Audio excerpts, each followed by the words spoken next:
Hello and welcome. Accountancy and book keeping का ये second lecture है। अभी कुछ घंटे पहले हमने लेक्चर नंबर 1 अपलोड किया।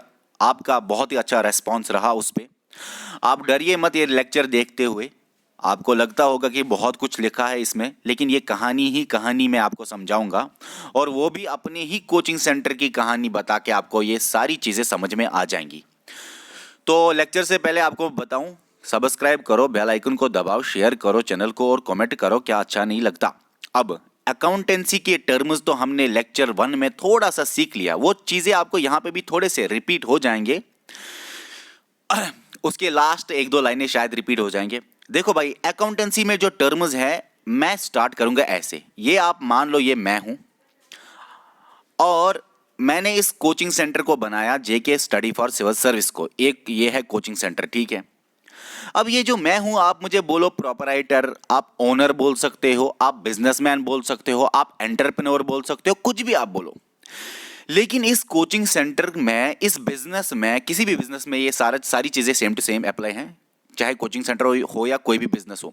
इस बिजनेस में मैंने इन्वेस्ट किया, कैश या गुड, आपको मैं थोड़ा सा नजदीक लूं ताकि क्लियर आ जाए आपको। देखो भाई, इस बिजनेस ने मैंने इन्वेस्ट किया, पैसों में इन्वेस्ट किया या कोई सामान लाया और रखा कोचिंग सेंटर में। जैसे कहीं जगह से मैंने चेयर्स लाए, गुड लाया और रखा अपनी कोचिंग सेंटर में, घर से किताबें लाई और रखे अपने कोचिंग सेंटर में। पैसे भी लगाए, गुड भी लगाया, इन्वेस्ट किया।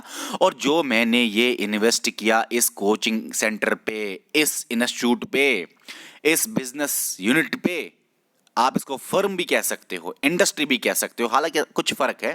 फर्म में, फैक्ट्री में, इंडस्ट्री में, इंस्टीट्यूट में थोड़ी सी फर्क है। लेकिन टेक्निकल चीजें दूर रख के मैं आपको बोलूंगा कि इन सारी चीजों को जो मैंने इन्वेस्ट किया वही है कैपिटल, ठीक है। अब इस पे मैंने लगाया पैसा या गुड। अगर मैं निकालूं इससे पैसा, कैश या गुड, तो उसको बोलते हैं ड्राविंग्स। अगर मैं विड्रावल करूं इस बिजनेस से, इस कोचिंग सेंटर से, अगर मैं विड्रावल करूं कैश का या गुड का, उसको बोलते हैं ड्राविंग्स। मगर अपने पर्सनल यूज के लिए अगर मैंने विड्रा किया कैश या good, personal use, personal use, personal use, याद रखना।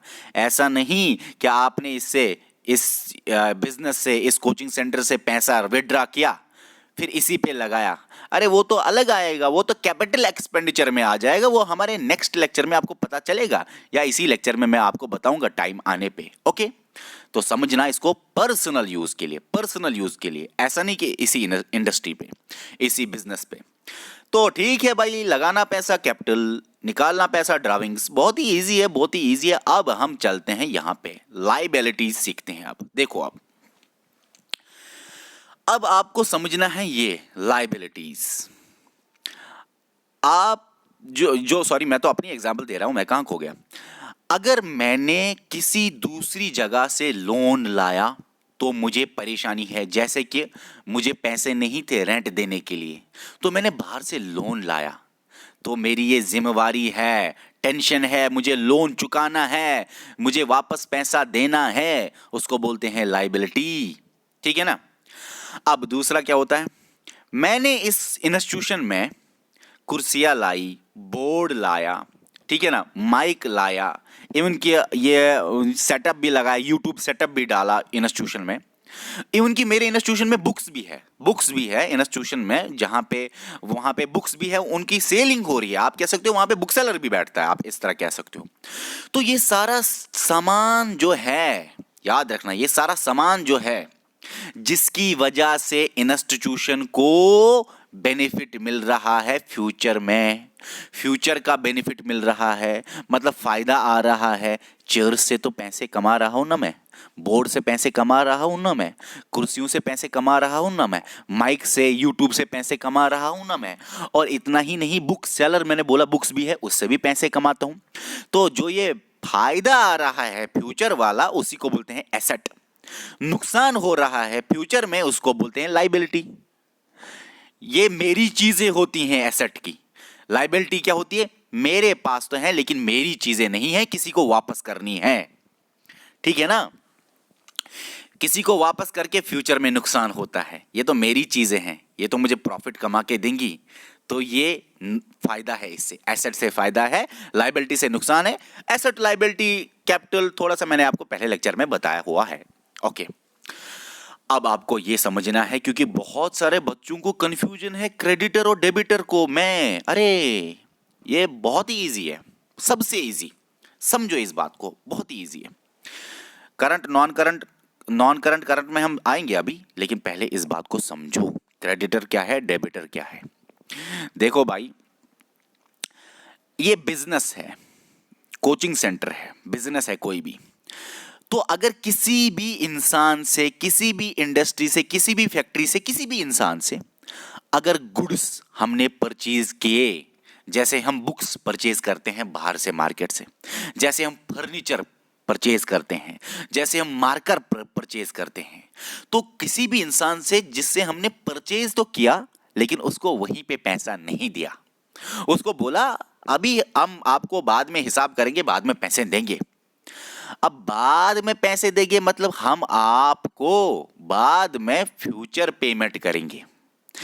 देखो इस इंस्टीट्यूशन पे मुझे आप बताओ, ये बंदा, इसके गुड्स जो हमने परचेज किए और हम बाद में देने वाले हैं पैसे, तो टेंशन होगी ना। हाँ, अरे किसी को भी पैसे देने हैं तो टेंशन होगी, जिम्मेवारी है ना, वापस चुकाने हैं, तो वापस चुकाना है पैसा, ये लायबिलिटी है, ठीक है। अच्छा, अब अगर हम ही किसी बंदे को, एरो पे ध्यान दे दो, हम ही किसी बंदे को, और आपको ये सॉरी ये तो बताओ आपको, जिस बंदे से हमने गुड्स परचेज किए और उसको बाद में पैसे दिए, जो कि बाद में हमारा टेंशन है, लायबिलिटी है, उस बंदे को क्रेडिटर बोलते हैं। याद रखना, हमेशा याद रखना, बिजनेस के एंगल से, कि उस बंदे को क्रेडिटर बोलते हैं। यहां नहीं सोचना कि यहां से कोई क्रेडिटर है, ना ना ना ना, उस बंदे को क्रेडिटर बोलते हैं। ओके, आप समझो इसको। ये दूसरा बंदा है, इसको बोलेंगे डेबिटर। इस बंदे को हम हमारे लिए, इंस्टीट्यूशन के लिए ये डेबिटर है, बाकी लोगों के लिए नहीं, इंस्टीट्यूशन के लिए। कैसे? हमने ही इसको सामान दिया, अब इसी ने गुड्स परचेज की, एरो देख रहे हो ना, इसी ने गुड्स परचेज की। अब जब इसने गुड्स परचेज किए मतलब हमने सेल किया, आप ये कह सकते हो हमने सेल किए, इसने परचेज किए। यहां पे इसने सेल किए, हमने परचेज किए, हमने सेल किए, इसने परचेज किए। लेकिन जब इसने परचेज किया तो ये भी बाद में पैसा देगा, वहीं पे पैसा नहीं देता है, बाद में फ्यूचर पेमेंट करेगा। तब हमारे लिए खुशी की बात होगी, क्योंकि बाद में 1 महीने बाद, 10 दिन बाद पैसे मिलने वाले हैं। खुशी है तो एसेट है, गम है तो लायबिलिटी है। हमें खुशी है तो इसीलिए एसेट है, क्योंकि बाद में हमें पैसे मिलने वाले हैं, हमारा फ्यूचर में फायदा है, इससे हमारा फ्यूचर में नुकसान है। ओके, अब इस बंदे को बोलते हैं डेबिटर। अब याद रखना, मैंने दोनों जगह बोला फ्यूचर में पैसे देंगे, टेंशन लायबिलिटी, फ्यूचर में पैसे हमको मिलेंगे, हमारे लिए खुशी एसेट। तो याद रखना कि फ्यूचर की बातें जो हैं उनको बोलते हैं क्रेडिट, परचेज या सेल। कभी आप सुनोगे क्रेडिटर नहीं बोला, डेबिटर नहीं बोला, मैंने बोला क्रेडिट परचेज करना या क्रेडिट सेल करना। इसका मतलब क्या है? परचेज करके फ्यूचर में पैसा देना, सेल करके फ्यूचर में पैसा देना, ठीक है। अब यहां पे आप लिखना नोटबुक में, यहां पे सेल कर रहे हैं, क्योंकि कंफ्यूजन हो जाएगा ना। वैसे देखो, ये सेल कर रहा है, ये सेल कर रहा है, हम परचेज कर रहे हैं। लेकिन हम यहाँ पे क्या, हम अपने एंगल से बोलेंगे, हम तो यहाँ पे परचेज कर रहे हैं, हम यहां से तो हम सेल कर रहे हैं, यहाँ पे आप सेल ही लिख लिए, लेकिन गलत भी नहीं है, एरो से पता चलता है गुड यहां से यहां जा रहा है, गलत भी नहीं है। लेकिन अगर आप यहाँ पे परचेज के बदले सेल लिखोगे तो अच्छी बात है, लेकिन गलत क्यों नहीं है? क्योंकि ये बंदा परचेज करता है ना, हम तो सेल करते हैं। लेकिन हमारे पॉइंट ऑफ व्यू से, हमेशा बिजनेस पॉइंट ऑफ व्यू से देखना पड़ता है, तो इसलिए आप परचेज के बदले यहाँ पे सेल करेक्शन करो। सेल करेक्शन ये उतनी है नहीं, लेकिन आप सेल लिखो। देखो, आपको मैं ये बताऊं कि फ्यूचर की बात है, क्रेडिट, परचेज, सेल। ओके, अच्छा, अब तो यहां तक समझ में आ गया। अब आपको मैं ये, अगर समझ नहीं आया गुड्स लायबिलिटी, कोई मसला नहीं, लेकिन समझो इस बात को। अब है आपके सामने, अभी मैंने एक चीज छोड़ा था, करंट, नॉन करंट और नॉन करंट करंट। लायबिलिटी है टेंशन, आपको पैसे चुकाने हैं। अगर आप 1 साल के लिए वो पैसे चुकाओगे तब उसको बोलते हैं करंट लायबिलिटी। अगर आप 1 साल से ज्यादा के टाइम के बाद पैसे चुकाओगे उसको बोलते हैं नॉन करंट लायबिलिटी। ठीक है। अगर कोई एसेट है, अगर कोई आपका सामान है, अगर कोई आपका एसेट है जो कि रिसेल होता है, कोई एसेट है जो कि रिसेल होता है, जो जिसकी सेलिंग होती है, जिसकी सेल होता है, रिसेल या सेल होता है, जो कि सेल होता है। अगर आपने खुद बनाया तो सेल होता है, खुद बनाएगी, खुद बनाऊंगा मैं घर वो इंस्टीट्यूशन में किताबें तो सेल हो जाएंगी, बाहर से लाऊंगा किताब फिर उधर से भेजूंगा इंस्टीट्यूशन से तो रीसेल हो जाएगी। चाहे सेल हो या रीसेल हो, लेकिन अगर आप 1 साल के अंदर अंदर करते हो उसको बोलते हैं करंट। अगर रीसेल ना हो, और बहुत सारी बुक्स लिखते हैं 1 साल बाद हो, वैसे बहुत सारी बुक्स लिखते हैं कि रीसेल ही ना हो, कोई चीज जो सेल ही ना हो, उसको बोलते हैं नॉन करंट एसेट। जो सामान है मेरे पास एसेट, मुझे फायदा देने के लिए फ्यूचर में, लेकिन वो मैं सेल ना करूं, उसको बोलते हैं एसेट। यहां पे आप समझो, फॉर एग्जाम्पल हम बुक्स हमारे एसेट है ना, अरे बुक्स हमारे फायदा देते हैं ना, वो हमारे एसेट है ना, हम बुक्स को बेचते हैं, उसको बोलते हैं current asset. Non current asset क्या होता है? हमारे उधर जैसे कि बिल्डिंग है, उसको हम नहीं बेचेंगे ना, रीसेल नहीं करेंगे ना। फर्नीचर है, क्यों रीसेल करेंगे हम, हमें तो वो जरूरत है। बोर्ड है, क्यों रीसेल करेंगे हम, हमें तो वो बोर्ड जरूरत है। तो जो चीजें करंट में नहीं होते, सेल रिसेल, आपके दिमाग में होगा सर कोचिंग सेंटर की बात हो रही है तो सर्विस के रिलेटेड है ये, टेंशन मत ले लो। कोचिंग सेंटर में मैंने बोला ना बुक सेलर है तो गुड के रिलेटेड भी है, सर्विस भी है। जैसे कि हम पढ़ा रहे हैं वो करंट हो रहा है, करंट रिसेल हो रहा है, ठीक है ना। ज्यादातर गुड्स पे ये सब होता है तो इसलिए गुड्स ही आप ध्यान रखो। अब देखो आप यहां पे एसेट है, नॉन करंट एसेट के कुछ और टाइप्स भी है जिनका रिसेल नहीं होता। उनमें फिक्स्ड और इन्वेस्टमेंट। फिक्स्ड होता है जैसे बिल्डिंग हमारे इंस्टीट्यूशन की, वो एसेट है, फायदा दे रही है और फिक्स्ड है। और इन्वेस्टमेंट शेयर, फॉर एग्जांपल कोई बंदा आया आप में से, उसने बोला देखो भाई हम एक काम करते हैं, आपकी बिल्डिंग जो है ना इसमें मैं आपको थोड़ा सा पैसे दे लेता हूं, मुझे भी इसका पार्टनर बनाओ, मुझे भी इसका शेयर चाहिए इस बिल्डिंग का, तो मुझे भी थोड़ा सा शेयर चाहिए, ठीक है ना। उस शेयर को हम बोलते हैं ये भी एसेट है, ये भी एसेट है मेरे लिए, वो भी एसेट है, क्योंकि मैं शेयर दूंगा तो मेरे को पैसे मिलेंगे ना। मैं आधा शेयर दूंगा, 40% का शेयर दूंगा, 10% का शेयर दूंगा उसको, तो मुझे पैसे मिलेंगे ना। वो भी नॉन करंट एसेट है, अब याद रखना, क्योंकि वो भी दिन रोज मरा का काम नहीं है। अब यहां पे आप देखो फिक्स्ड एसेट में दो चीजें होती हैं, टेंजिबल, इनटेंजिबल। फिक्स्ड एसेट होता है बिल्डिंग, चलो ठीक है, टेंजिबल भी इनटेंजिबल भी। टेंजिबल का मतलब जैसे कि जिसको आप टच करोगे, बिल्डिंग भी है, खुद भी, बोर्ड भी है, मार्कर भी है, टेबल भी है। इनटेंजिबल क्या है हमारा इंस्टीट्यूशन में, जिसको आप टच नहीं करोगे, जैसे कि मैं जो लेक्चर दे रहा हूं सर्विस, उसको आप टच नहीं कर सकते ना, वो है intangible fixed asset. YouTube channel के थ्रू मैं पढ़ा रहा हूं, यूट्यूब को टच नहीं कर सकते, वो है हमारे इंस्टीट्यूशन की intangible fixed asset. Telegram group भी है ना हमारा, उसको आप ज्वाइन कीजिए, JK study for civil services, JK SSB accounts assistant 2020, याद रखा ना, JK study for civil services, फिर उसके बाद JK accounts assistant 2020, JK SSB account assistant 2020। Okay, यहां तक तो समझ में आ गया। अभी समझना है बहुत इंपॉर्टेंट बात, बहुत जबरदस्त बात समझनी है आपको। देखो गुड्स और सर्विसेज, या पर्टिकुलरली गुड के बारे में बात करते हैं किताबें अक्सर। गुड जो है और कैपिटल जो है, इनमें क्या फर्क है। अब आप बोलोगे सर इसमें जो भी सामान है वो गुड है, क्योंकि कैपिटल हमने इन्वेस्ट किया, हमने तो इन्वेस्ट किया इंस्टीट्यूशन पे, वहाँ पे टेबल लाया, कुर्सियाँ लाई, वो सारी चीज़ें। अब ये गुड क्या होता है और कैपिटल क्या होता है, देखना। वहाँ पे जो टेबल है, चेयर है, बोर्ड है, बिल्डिंग है, वो है कैपिटल, वो गुड नहीं माना जाता। हम अगर अपने इंस्टीट्यूशन की बुक्स का सेल कर रहे हैं, मार्कर का सेल कर रहे हैं, तो उसको बोलते हैं गुड। गुड होता है जिसकी सेल या रिसेल होती है। अपनी किताबें बनाएंगे तो सेल होगी, बाहर से किताबें मंगवा के सेल करेंगे तो उसको बोलेंगे रिसेल होंगी। लेकिन जब हम बुक्स के साथ ये लेन देन करते हैं, बुक्स को बोला जाएगा गुड, मार्कर्स को बोला जाएगा गुड, ठीक है, जिनका सेल या रिसेल होता है। सर्विसेज भी अगर हम देंगे, पढ़ाएंगे, पैसा लेंगे, हम सेल करेंगे, वो है सर्विसेज, ठीक है। मगर बोर्ड वही है, बोर्ड वही है, कुर्सियां वही हैं, बिल्डिंग वही है, ठीक है। वो कैपिटल माना जाता है, वो गुड नहीं माना जाता। और याद रखना कि अगर हम अपने बुक्स को सेल करते हैं, जिस बंदे को हमने सेल किया वो वहां से पैसा देता है, रेवेन्यू देता है। या हमने सर्विस दी, टीचिंग की, जो हमारा फीस हमको मिलेगा इंस्टीट्यूशन में, वो जो देता है वो रेवेन्यू होता है। गुड या सर्विस बेचने से जो पैसा मिलता है उसको बोलते हैं रेवेन्यू, ठीक है। मगर रेवेन्यू प्रॉफिट नहीं होता। मेरा यह रेवेन्यू प्रॉफिट नहीं है।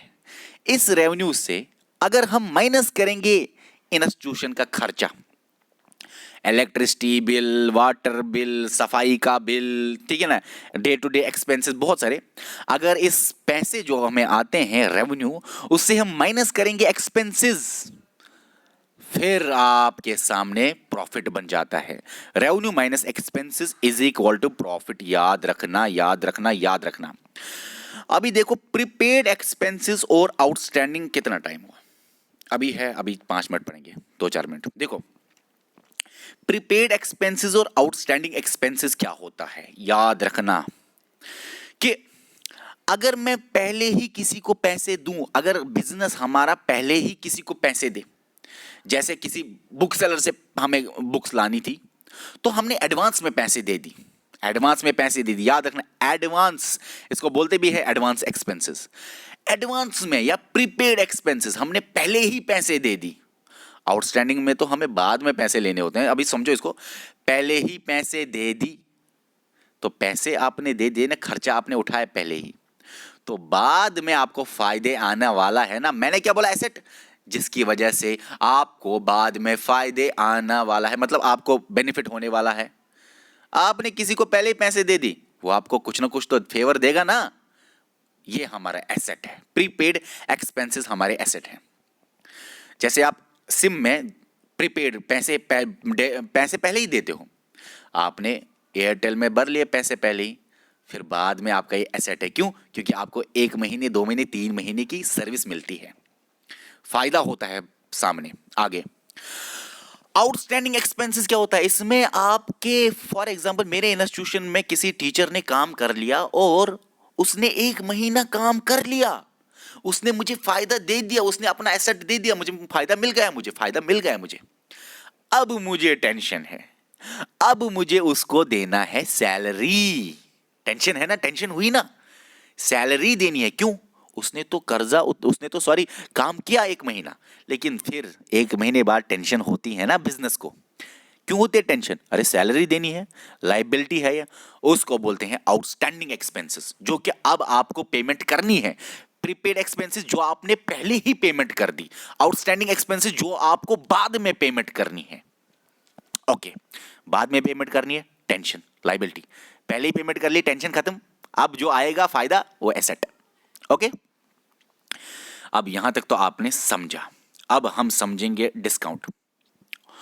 देखो भाई, कभी कभी बिजनेस जो होता है, कोई भी बिजनेस जैसे इंस्टीट्यूशन ही मान लो, हमारे कस्टमर्स होते हैं। जैसे कि चलो, कस्टमर नहीं बोलूंगा, स्टूडेंट्स को मैं, जैसे कि चलो, हाँ मैंने बोला ना, बुक्स भी है वहां पे, तो कस्टमर आते हैं बुक्स लेने के लिए, ठीक है, बुक्स देने के लिए। तो जो कस्टमर है उनकी खुशी के लिए, उनको अट्रैक्ट करने के लिए कभी कभी हम डिस्काउंट भी करते हैं। याद रखना, 2 तरह के डिस्काउंट है, trade discount, cash discount. Trade discount होता है अगर आपको कस्टमर, अगर आप ऑफर करोगे, देखो अगर आप 50 books, 15 books at a time लोगे बल्क में, तो हम आपको 10% डिस्काउंट देंगे, उसको बोलते हैं ट्रेड डिस्काउंट। कैश डिस्काउंट क्या होता है? अगर आप बोलोगे कस्टमर्स को, अपने कस्टमर्स को, देखो आप पहले ही पैसे दे दो, अर्ली पेमेंट करो, पहले ही पैसे दे दो। ऐसा नहीं कि आप 1 महीने बाद किताबें लेके 1 महीने बाद पैसे दोगे। ये क्रेडिट वाला सिस्टम जो आपने देखा, फ्यूचर वाला, उसको छोड़ के अगर आप पैसे अर्ली दोगे तो थोड़ा सा आपको डिस्काउंट हम दे देंगे। अगर आप अभी पैसे दोगे, उसको बोलते हैं कैश डिस्काउंट। देखो, इंस्टीट्यूशन की अगर बात करें सर्विसेज की, तो हमारे जो स्टूडेंट्स हैं, वो मान लो कस्टमर्स ही, अब तो अगर हम, जो हमारे स्टूडेंट्स हैं, अगर हम उनको बोले, देखो अगर एट अ टाइम आप 50 स्टूडेंट आ गए तो हम आपको डिस्काउंट देंगे, उसको बोलते हैं ट्रेड डिस्काउंट। और दूसरा, अगर आप स्टूडेंट जितने हो उतने, बालक को छोड़ो, अगर आप हमें पहले ही पैसे दोगे, एडवांस में पैसे दोगे, तो हम आपको इंस्टीट्यूशन से थोड़ा सा फीस का डिस्काउंट देंगे, उसको बोलते हैं कैश डिस्काउंट। वो था गुड्स के मामले में, ये मैंने बोला टीचिंग मतलब सर्विसेज के मामले में। याद रखना, ट्रेड अकाउंट रिकॉर्ड नहीं किया जाता है, कैश अकाउंट रिकॉर्ड किया जाता है। और क्यों क्यों क्यों, आगे लेक्चर्स में आपको ये पता चलेगा, बहुत मजेदार कहानी है इसमें। अब लास्ट पे समझो भाई इस बात को। अब रह गया है ये परचेज सेल। देखो बहुत सिंपल है ये, बहुत सिंपल है ये। आप अपने इस कंपनी से, इंस्टीट्यूशन से, या तो परचेज करोगे मतलब गुड्स खरीदोगे बुक सेलर से जैसे कि, या सेल करोगे आप यहां से सेल करोगे चीजें, ठीक है। अगर आप किसी से खरीदते हो, परचेज करते हो, तब उसको देना पड़ता है ना पैसा। तो जब आप उसको पैसा दोगे हाथ में उसी टाइम, परचेज के टाइम, उसको बोलते हैं कैश परचेज। अगर आप उसको बाद में पैसा दोगे परचेज करके सामान लेके, अगर आप हम हमारी बात हो रही है, अगर हम उसको बाद में पैसा देंगे उसको बोलते हैं क्रेडिट परचेज। जैसे मैंने आपको बोला future payment, credit purchase. Sale में क्लियर हो जाएगा। अब अगर हम ही सेल कर रहे हैं, हम ही दे रहे हैं सामान बाहर, हमारा ही बुक सेलर दे रहा है किसी कस्टमर को, तो हम जब सेल कर रहे हैं, ये मान लो कस्टमर आ गया, अगर ये हमें वहीं पे पैसे देगा, हम बोलेंगे उसको कैश सेल, हमने की है कैश सेल। और हमारे इधर मेंटेन जो होगा डॉक्यूमेंट, उसमें लिखेंगे कैश सेल। दूसरा सेल क्या होता है, हम देंगे सामान, वो हमें पैसा तो देगा लेकिन बाद में पैसा देगा, फ्यूचर पेमेंट करेगा वो हमें, उसको बोलते हैं क्रेडिट सेल। ओके, समझ में आ गया। सामान लिया लेकिन हमने बाद में पैसा दिया तो क्रेडिट परचेज, उसी टाइम पैसा दिया तो कैश परचेज, क्योंकि हमने परचेज किया सामान का। अब हमने ही सेल किया, उसने हमें बाद में पैसा दिया तो क्रेडिट सेल, क्योंकि ये सेल हो रही है ना हमारी। उसने हमें उसी टाइम पैसा दिया तो हमें ये, हमारे लिए है ये कैश सेल, हमारे लिए है ये कैश सेल। ओके, अब लास्ट में मुझे लगता है बस खत्म हो गया, ये रहा है बजट। कैपिटल एक्सपेंडिचर क्या होता है, करंट एक्सपेंडिचर क्या होता है, कैपिटल रिसेप्ट क्या होते हैं, करंट रिसेप्ट्स क्या होते हैं, रेवेन्यू रिसेप्ट, सॉरी यहां पे लिखना रेवेन्यू करंट के बदले। कैपिटल रिसेप्ट्स क्या होते हैं, रेवेन्यू रिसेप्ट्स क्या होते हैं, कैपिटल एक्सपेंडिचर क्या होता है, रेवेन्यू एक्सपेंडिचर क्या होता है, बजट, ये सारी चीजें हम नेक्स्ट लेक्चर में देखेंगे। इवेंट की कुछ टर्म्स, इवेंट क्या होता है, एक्यूट क्या होता है, personal, impersonal, real, nominal, natural, artificial, और आपने ये भी सुना होगा debit the receiver, credit the giver, या debit what comes in, credit what goes out, या debit all expenses and losses, credit all gains and profits. अरे भाई ये ऐसे समझ नहीं आता, समझ आएगा ना, समझ आएगा अब आपको, जब आपने थोड़ा सा क्रेडिट और डेबिट समझा, अब आपको थोड़ा सा ये समझ में आ जाएगा। ठीक है भाई, लेक्चर खत्म हो गया। जो चीज समझ में नहीं आई नीचे कमेंट करो। Okay bye.